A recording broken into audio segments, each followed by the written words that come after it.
ఈరోజు మనం ధ్యానించబోయే అంశం పరిశుద్ధ వాక్కులు మరియు ప్రతిబింబాలు. రోజరీ దుష్ట శక్తులపై పోరాడటానికి ఆధ్యాత్మిక ఆయుధం. రోజరీ భౌతిక పోరాడటానికి సాధనం కాక కృపకు మరియు దైవ సంరక్షణకు గుర్తు. సెయింట్ ఫాదర్ ప్రియో అన్నారు, రోజరీ ఈ కాలానికి ఆయుధం అని ప్రకటించారు. ఆయన దీని ప్రాముఖ్యతను నొక్కానిచ్చి చెబుతూ, మాతను ప్రేమించండి, రోజర్ని ప్రార్థించండి, ఎందుకంటే ఆమె రోజరీ నేటి ప్రపంచంలోని చెడులకు వ్యతిరేకంగా పోరాడే ఆయుధం. విజయానికి అవసరమైన కృపలన్నీ దీవించిన మాత బ్లెస్సెడ్ మదర్ ద్వారానే లభిస్తాయని ఆయన గట్టిగా నమ్మారు.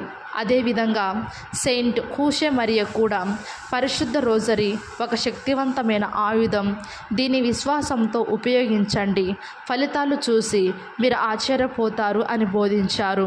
ఈ ప్రతిబింబం ప్రకారం రోజరీ చీకటి శక్తులను తరిమికొట్టడానికి నిత్యం విశ్వాసంతో ఉపయోగించవలసిన చురుకైన సాధనం. Saint Louis de Montfort the secret of the rosary గ్రంథంలో రోజరీ ప్రాథమికంగా ధ్యాన రూపమని వాదించారు. మన రక్షణ యొక్క పవిత్ర రహస్యాలపై ధ్యానం లేని రోజరీ ఆత్మ లేని శరీరం వంటిది. ప్రార్థన యొక్క సాధారణ పునరావృత్తి ఒక లయను సృష్టిస్తుందని, తద్వారా యేసు మరియు మరియ జీవితాల్లోని కీలక సంఘటనలపై దృష్టి పెట్టడానికి స్వేచ్ఛనిస్తుందని, ఆ విధంగా ఆత్మను క్రీస్తుకు చేరువ చేస్తుందని ఆయన బోధించారు. దీన్ని మరింత బలపరుస్తూ పోప్ సెయింట్ జాన్ పాల్ రోజరీని మరియతో కలిసి క్రీస్తు ముఖాన్ని ధ్యానించే అవకాశం కల్పించే ఒక ధ్యానంగా అభివర్ణించారు. సంతోషకరమైన, దుఃఖకరమైన మరియు మహిమాన్విత రహస్యాల గుండా వెళుతున్నప్పుడు క్రీస్తును బాగా తెలిసిన ఆమె కళ్ళ ద్వారా మనం సువార్త కథనాన్ని చూడగలుగుతాము. అందుకే ఈ ప్రార్థన యొక్క లక్ష్యం కేవలం పూసలు లెక్కించటం లేదా పదాలు పునరావృత్తి చేయటం కాదు, క్రీస్తును లోతుగా తెలుసుకోవటం. రోజరీ వ్యక్తిగత పరిశుద్ధత మరియు నిలకడకు మార్గం. అనేక పరిశుద్ధులు రోజరీని పరిశుద్ధతకు మరియు శాశ్వత రక్షణకు సులభమైన మరియు ఖచ్చితమైన మార్గంగా చూశారు. రోజరీకి స్థిరంగా భక్తి చూపటం మరణ సమయంలో దైవకృపను మరియు రక్షణను అందిస్తుందని నమ్మారు. సెయింట్ లూయిస్ డిమార్ట్ పోర్ట్ అంతిమ నిలకడపై ఒక స్పష్టమైన వాగ్దానం చేశారు. మీరు మరణించే వరకు రోజరీని విశ్వాసంగా ప్రార్థిస్తే మీ పాపాల తీవ్రత ఎంత ఉన్నప్పటికీ మీకు మహిమ కిరీటం లభిస్తుందని నేను మీకు హామీ ఇస్తున్నాను.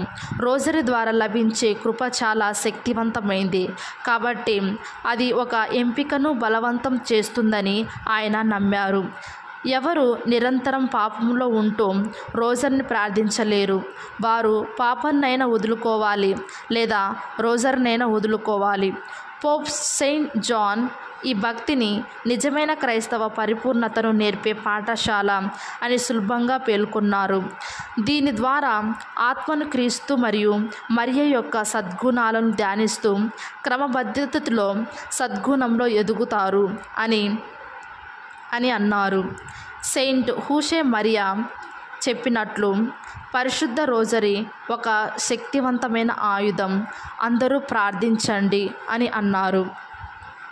పునీత అల్ఫోన్స్ లిగారి గారు చెప్పినట్లు, ధ్యానం పాపం కలిసి జీవించలేవు అనగా మరియమాత యేసు ప్రభుని జీవిత సన్నివేశాలపై అనుదినం ధ్యానం చేస్తూ జపమాల ప్రార్థనలో మనసారా పాల్గొనే భక్తుడు పాపపు తలంపులకు, పాపపు క్రియలకు దూరంగా ఉంటాడు. ఈ విషయంపై వ్యాఖ్యానిస్తూ జగద్గురువులైన పునీతుడు అయిన 5వ భక్తినాథ్ గారు, జపమాల భక్తి అమల్లోకి వచ్చిన తర్వాత విశ్వాసుల మనస్తత్వాలలో ఊహించలేనంతగా మార్పు వచ్చింది అని వాక్కున్నారు. వాస్తవంగా మనుషుల మనస్తత్వాలలో మార్పు రావటం అంత సులభం కాదు. ఒక వ్యక్తిలో తగినంత మార్పు రావాలంటే కొన్ని సంవత్సరాలే పట్టవచ్చు. అందువల్ల జపమాల క్షణంలోనే మనిషిని మార్చివేయదు. కానీ సాను పెడుతూ ఉంటే, పదునెక్కిన కత్తిలాగా జపమాల చెబుతూ ఉంటే భక్తుని హృదయం దివ్య తేజస్సుతో క్రమక్రమంగా ప్రజ్వరిల్లుతుంది. ఆ పిమ్మట అది పాపాన్ని దహించి వేసే అగ్నిజ్వాలగా మారి హృదయ కల్మషాన్ని తొలగించి వేస్తుంది, నిర్మల మనసును అనుగ్రహిస్తుంది. కనుక దేవుని బిడ్డలమైన మనమంతా జపమాల ఆయుధంగా ధరించి జపమాల అనుదినం ప్రార్థించుదాం మరియు తల్లి వరాలు పొందుదాం.